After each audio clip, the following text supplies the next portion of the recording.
भगवान श्री कृष्ण की त्वचा का रंग मेघ श्यामल था और उनके शरीर से एक मादक गंध निकलती थी जो बहुत मनमोहक होती थी।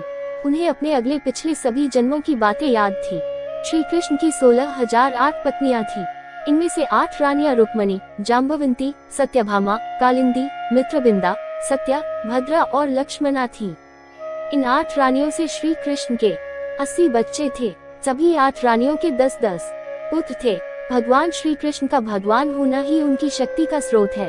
वे विष्णु के 10 अवतारों में से एक 8वें अवतार थे, जबकि 24 अवतारों में उनका नंबर 22वां था।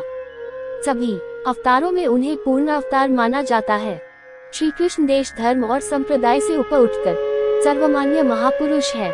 आज इस पोस्ट के माध्यम से हम श्री कृष्ण के बारे में कुछ ऐसे तथ्य बताने जा रहे हैं जिनके बारे में आपने शायद ही सुना होगा। तो चलिए जानते हैं कुछ ऐसे तथ्य। भगवान श्री कृष्ण ने कई अभियान और युद्धों का संचालन किया था, लेकिन इनमें 3 सबसे ज्यादा भयंकर थे। पहला महाभारत, दूसरा जरासंध और काल्यवन के विरुद्ध, तीसरा नरकासुर के विरुद्ध। भगवान श्री कृष्ण की परदादी मारिशा व सौतेली माँ रोहिणी बलराम की माँ नाग जनजाति की थी। भगवान श्री कृष्ण से जेल में बदली गई यशोदा पुत्री का नाम एकानंशा था, जो आज विंध्यवासिनी देवी के नाम से पूजी जाती है। भगवान श्री कृष्ण ने केवल 16 वर्ष की आयु महाबली, चाणूर और मुष्टिक जैसे मल्लों का वध किया।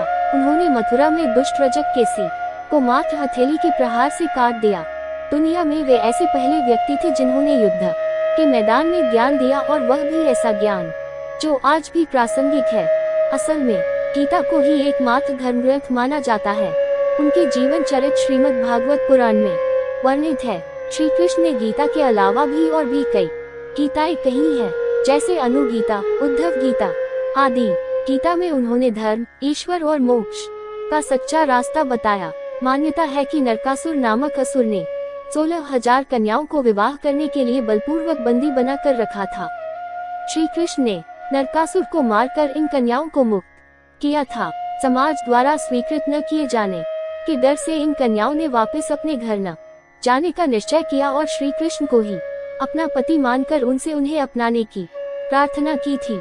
हालांकि श्री कृष्ण ने इसे अनैतिक मानकर उनसे क्षमा पूर्वक इनकार कर दिया था। कन्याओं द्वारा प्रार्थना करने पर और उनकी सहमति पर श्री कृष्ण ने उनसे केवल सांकेतिक विवाह किया था। हालांकि उनसे कभी अन्य कोई संबंध नहीं रखा। अहंकार करने पर इंसान की प्रतिष्ठा, वंश, वैभव तीनों ही समाप्त हो जाते हैं।